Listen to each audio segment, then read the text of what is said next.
Hello everyone. आज हम maths के अंदर चैप्टर नंबर 4 स्टार्ट करने वाले हैं, लीनियर इक्वेशंस इन टू वेरिएबल्स। तो फर्स्ट ऑफ ऑल आपके माइंड के अंदर यही क्वेश्चन आया होगा कि what is linear equations in two variables. तो फ्रेंड्स आपको मैं पहले वो डिफाइन ही समझा देती हूँ। तो in equation of the first of all equation किसे कहेंगे, तो इक्वेशन उसको कहेंगे जिसके अंदर अलजेब्रिक एक्सप्रेशन होगा और बीच में इज इक्वल टू की साइन होगी। सपोज आपके पास कोई भी वेरिएबल है, तो 3x एक वेरिएबल है, 3x इज इक्वल टू 0, ये एक इक्वेशन हो गया friends. x plus Y is equal to 0, ये भी एक इक्वेशन हो गया। तो होप सो आपको समझ में आ रहा होगा। In equation of the form ax plus by plus c is equal to 0 where a, b and c are real numbers such that a and b are not both 0 is called a linear equation in two variables। Friends यहाँ पे क्या कह रही है कि आपके पास जो equation है ये स्टैंडर्ड फॉर्म है, ये याद रखना है आपको, इसका यूज आएगा चैप्टर के अंदर। स्टैंडर्ड फॉर्म क्या है इक्वेशन का, linear equation in two variables का, तो ax plus by plus c is equal to 0। तो फ्रेंड्स यहाँ पे जो a है वो x का कोएफिशिएंट है, y है वो b का कोएफिशिएंट है, सॉरी a जो है वो x का कोएफिशिएंट है एंड b जो है वो y का कोएफिशिएंट है और c जो है वो कांस्टेंट टर्म है। तो फ्रेंड्स यहाँ पे x का कोएफिशिएंट इन y का कोएफिशिएंट कभी दोनों साथ में 0 नहीं होने चाहिए। अगर ये दोनों साथ में 0 हो गया तो constant term is equal to 0, ये कभी भी पॉसिबल नहीं होगा। कांस्टेंट टर्म अगर आपका 5 है तो 5 is equal to 0, not defined, ये कभी पॉसिबल ही नहीं है। 5 is equal to 0, 3 is equal to 0 या -2 इज इक्वल टू 0। तो फ्रेंड्स ये दोनों में से कोई एक 0 हो सकता है, जैसे मैंने यहाँ पे लिखा हुआ है, देखो 3x इज इक्वल टू 0। इसका मतलब यहाँ पे जो y है y का coefficient b is equal to 0 है। तो clear, this means that you can think of many such equations. Next आगे जाते हैं हम। There can be an infinite number of solution of a linear equation. Friends आपके पास अगर लीनियर इक्वेशन है, ऐसी फॉर्म है लीनियर इक्वेशन की, ये है या ये है या ये है, तो आपको इनफाइनाइट नंबर ऑफ सॉल्यूशन मिल सकते हैं। लीनियर इक्वेशन ही आपके पास, तो आपको कितने सॉल्यूशन, आपको जितने चाहिए, 1 2 3 10 11 12 1000 1000 2000 3000 5000, आपको जितने सॉल्यूशन चाहिए उतने सॉल्यूशन आप फाइंड कर सकते हो। और ये इस चैप्टर के अंदर ही पढ़ना है हमें, सॉल्यूशन कैसे फाइंड करती है तो मैं फर्दर आपको समझा दूंगी इस चैप्टर में। तो नेक्स्ट आगे देखो थियोरी के अंदर, the graph of every linear equation in two variables is a straight line। तो लीनियर जो इक्वेशन है आपके पास, लीनियर इक्वेशन का जो ग्राफ है आपको हमेशा स्ट्रेट लाइन मिलेगा। जो ग्राफ बनाने जाओगे आप तो आपको हमेशा उसकी स्ट्रेट लाइन ग्राफ मिलेगी। तो कैसे फ्रेंड्स, ऐसे ये कार्टेशियन प्लेन बना लिया मैंने, तो ये स्ट्रेट लाइन हो गई फ्रेंड्स, ऐसे या तो ऐसे, कभी स्ट्रेट लाइन ही मिलेगी आपको उसका ग्राफ में। The graph of x is equal to 0 is the y axis itself. अगर आपके पास x इज इक्वल टू 0 ये एक इक्वेशन है तो उसका ग्राफ कैसे मिलेगा, तो फ्रेंड्स आपकी ये कार्टेशियन प्लेन है, कार्टेशियन प्लेन के अंदर आप इसको हॉरिजॉन्टल एक्सिस x एक्सिस कहते हो, ये आपकी वर्टिकल एक्सिस y एक्सिस हो जाएगी। तो x इज इक्वल टू 0 यहाँ पे आएगा, x की वैल्यू 0, यानी कि आपकी जो एक्सिस है वो कौन सी हो जाएगी, तो y एक्सिस हो जाएगी। ये याद रखना, एग्जाम के अंदर एमसीक्यू में फिलिंग द ब्लैंक्स के अंदर हमेशा पूछा जा सकता है ये। The graph of y is equal to 0, अगर y की वैल्यू 0 हो जाएगी तो y इज इक्वल टू 0 भी यहाँ पे ही आएगा। तो अगर ये पॉइंट्स आप ग्राफ बनाने जाओगे तो उसका ग्राफ आपको मिलेगा x एक्सिस, खुद ही मिल जाएगी आपको x axis. Clear? An equation of the type y is equal to mx represent a line passing through the origin। अगर आपके पास इक्वेशन है तो देखो ये फॉर्म के अंदर है आपके पास equation y is equal to m into x। देखो फ्रेंड्स यहाँ पे x का कोऑर्डिनेट x है y है, लेकिन जो कांस्टेंट टर्म c होता है वहां पे 0 है। तो याद रखो अगर c is equal to 0, constant term 0 है, तो आपका जो ग्राफ है वो हमेशा ओरिजिन में से पास होगा। कहाँ से पास होगा, हमेशा ओरिजिन में से, यहाँ से ही पास होगा। दोनों जो एक्सिस है जहाँ पे इंटरसेक्ट हो रही है वही पॉइंट के ऊपर। ऑब्जर्व स्टूडेंट्स, आपको ये मतलब ये जो थियोरी मैंने पढ़ाई वो समझ में आ गई होगी। उसके बेस पे हम एग्जाम्पल करते हैं, मतलब 4.1 स्टार्ट करते हैं। तो आज हम यहाँ पे exercise 4.1 question number 1, the cost of a notebook is twice the cost of a pen. Write a linear equation in two variables to represent this statement। Students, यहाँ पे आपको स्टेटमेंट गिवन है, वर्ड्स में गिवन है, और इस words जो है उसको आपको स्टेटमेंट को आपको इक्वेशन में कन्वर्ट करना है। तो देखो यहाँ पे किसकी कौन क्या क्या मतलब गिवन है आपको, तो cost of a notebook given है, इन साथ में गिवन है कॉस्ट ऑफ अ पेन। तो चलो, मैं दोनों को, मेरे पास ही नहीं भाई, नहीं है तो क्या करूंगी, तो ऑब्वियसली मेरे साथ लेके चलूंगी, मतलब कि एज्यूम कर लूंगी मैं। तो क्वेश्चन नंबर 1, उसमें मैं एज्यूम कर लेती हूँ, suppose assume the cost of a notebook is equal to कितने रुपीज है भाई, x रुपीज है। नहीं पता तो मुझे एज्यूम ही करना पड़ेगा, इक्वेशन बनाना है। The cost of a pen, एक पेन की कीमत कितनी है भाई, कितनी कॉस्ट है, रुपीज y रुपीज है।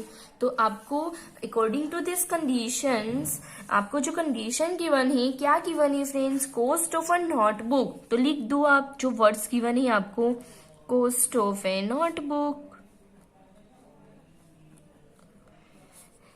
इज यानी इज इक्वल टू, इज यानी इज इक्वल टू नहीं है, मतलब वो कितनी है वो बता रहा है। ट्वाइस यानी 2 टाइम्स, थ्राइस यानी 3 टाइम्स, यहाँ पे ट्वाइस 2 टाइम्स, टाइम्स यानी multiplication, cost of a pen. ये तो बन गया भाई, सिंपल हो गया। कॉस्ट ऑफ ए नोटबुक, आपने कितनी ली है कॉस्ट ऑफ ए नोटबुक, तो x rupees is equal to 2, and cost of a pen कितनी एज्यूम की है, तो y rupees, x is equal to 2y। लेकिन उसको हम स्टैंडर्ड फॉर्म के अंदर कन्वर्ट कर लेंगे, जो मैंने आपको आगे समझा दिया, x माइनस 2y, और यहाँ पे कांस्टेंट टर्म नहीं है तो लिखना है तो लिख सकते हो +0 करके, अगर नहीं लिखना है तो सिंपल ऐसे भी छोड़ सकते हो, x minus 2y is equal to 0। ये आपका जो स्टेटमेंट था वो कन्वर्ट हो गया इक्वेशन के अंदर।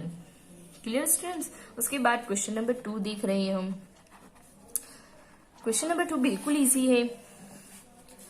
Express the following linear equation in the form ax plus by plus c is equal to 0 and indicate the values of a, b and c in each cases। Friends, यहाँ पे आपको question number 2 के अंदर क्या बोला है कि आपके पास जो इक्वेशन है उसको सिंपल स्टैंडर्ड फॉर्म के अंदर कन्वर्ट कर लो। ये स्टैंडर्ड फॉर्म भी गिवन है और साथ में a, b, c की वैल्यू बताना है। तो x का कोएफिशिएंट वो a हो जाएगा, y का कोएफिशिएंट वो b हो जाएगा, एंड जो कांस्टेंट टर्म है वो c हो जाएगा। एक दो देख लो फिर समझ में आ जाएगा। फर्स्ट नंबर में आपको इक्वेशन गिवन है 2x plus 3y is equal to 9.35 बार। देखो भाई, बार बार से हमें कुछ लेना देना नहीं है, हमें तो सिर्फ क्या करना है, ये इक्वेशन को स्टैंडर्ड फॉर्म के अंदर कन्वर्ट करना है। तो स्टैंडर्ड फॉर्म क्या है, तो ax यानी कि आपका 2x plus by plus c आएगा, कांस्टेंट टर्म आएगा, तो आपका constant term is equal to के इस साइड है तो उठा के लाओ इसके पास, और कुछ नहीं करना है। ये प्लस में तो माइनस में 9.35 बार आ गया भाई। उसके बाद क्या करना है, ये जो आपका इक्वेशन है उसको कंपेयरिंग करना है it with ax plus by plus c is equal to 0। इसके साथ देखो डिटो इसके बराबर है, ये वाला टर्म, ये वाला टर्म, ये वाला टर्म, और कुछ नहीं करना है, a की वैल्यू पुटअप करनी है। a इज इक्वल टू 2 हो जाएगा, b इज इक्वल टू 3 हो जाएगा, और c इज इक्वल टू, देखो c यहाँ पे प्लस है लेकिन माइनस है तो माइनस के साथ लिखेंगे, माइनस 9.35 बार। कितना इजी है स्टूडेंट, और एग्जाम में आता है, ये इतना इजी भी आता है, तो इसमें मार्क्स नहीं जाने चाहिए आपके। एक बार देख लो, दिमाग में फिट कर लो। सेकंड नंबर पे आ जाओ, x minus 5/5 minus 10 is equal to 0। वाह भाई वाह, इसमें तो आपको कुछ स्टैंडर्ड फॉर्म के अंदर कन्वर्ट करने की जरूरत ही नहीं है, उन्होंने खुद दे दिया है आपको। तो उसको सिर्फ कंपेयरिंग करना है स्टैंडर्ड फॉर्म के साथ। किसके साथ कंपेयर करना है, इसके साथ कंपेयर कर लो तो आपको ए की वैल्यू मिल जाएगी 1, बी की वैल्यू मिल जाएगी -1/5 एंड सी की वैल्यू मिल जाएगी फ्रेंड्स -10। वेरी गुड, ओहो आपको तो आ गया भाई। नेक्स्ट है -2x plus 3y is equal to 6।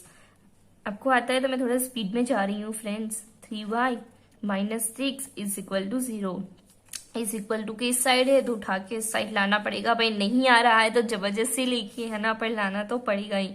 ए की वैल्यू हो जाएगी -2, बी की वैल्यू हो जाएगी 3 एंड सी की वैल्यू हो जाएगी -6। साइन के साथ लिखना है, छोड़ नहीं देना है साइन को, उसका फैमिली है भाई। x is equal to 3y, x minus 3y constant term यहाँ पे नहीं है तो प्लस करके 0 लिख दो। लिख सकते हो, क्यों नहीं लिख सकते, 0 की कोई वैल्यू नहीं होती। हाँ भाई 1 के आगे है तो नहीं होगी, पर 1 के पीछे है तो हो जाएगी।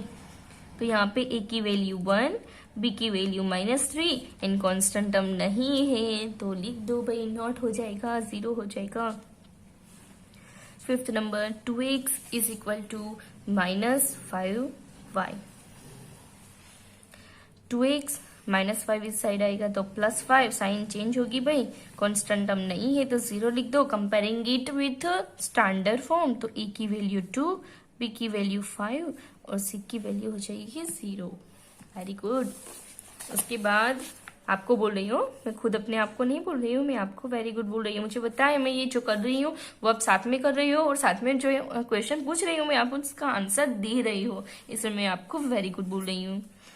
तो उसको कन्वर्ट कर लो भाई स्टैंडर्ड फॉर्म के अंदर। तो 3x साथ में y वाली टर्म्स नहीं है, नहीं है, नहीं है, पर लिखनी पड़ेगी मुझे, तो इसे तो मैं नहीं लिख सकती क्योंकि ये मेरा मैथ्स में मेरा तो कुछ नहीं चलता। मैथ्स के अपने जो रूल्स रेगुलेशन है वही आपको मतलब फॉलो करना पड़ेगा। तो नहीं है तो मैं 0y लिख सकती हूँ। हाँ भाई, क्योंकि ये 0 इंटू वाई 0 ही हो जाएगा, +2 इज इक्वल टू 0। तो उसको स्टैंडर्ड फॉर्म के साथ कंपेयर करोगी तो a की value 3, constant term b is equal to b is equal to 0 and constant term हो जाएगी 2। क्लियर। उसके बाद 7th नंबर ही y minus 2 is equal to 0। Similarly यहाँ पे अपना राज नहीं चल रहा है तो x वाली टर्म 0 लिख दो, plus y minus 2 is equal to 0। तो a की वैल्यू 0 हो जाएगी, b की वैल्यू +1 एंड c की वैल्यू हो जाएगी -2। क्लियर। और लास्ट वाला क्वेश्चन है फ्रेंड्स 4.1 का, 5 is equal to 2x। Friends 2x को इस साइड लाना पड़ेगा तो -2x, फिर y वाले टर्म्स नहीं है तो 0 इंटू वाई साथ में +5। 5 तो इस साइड ही है तो उसकी साइन कुछ चेंज नहीं होगी, वो एज इट इज रहेगा। 2x को आप इस साइड लेके आए हो तो उसकी साइन चेंज होगी। क्लियर। तो a की वैल्यू -2, b की वैल्यू 0 एंड c की वैल्यू हो जाएगी 5। अगर इसमें आपको कुछ समझ में नहीं आया है तो कमेंट सेक्शन के अंदर मुझे ज़रूर बताइए।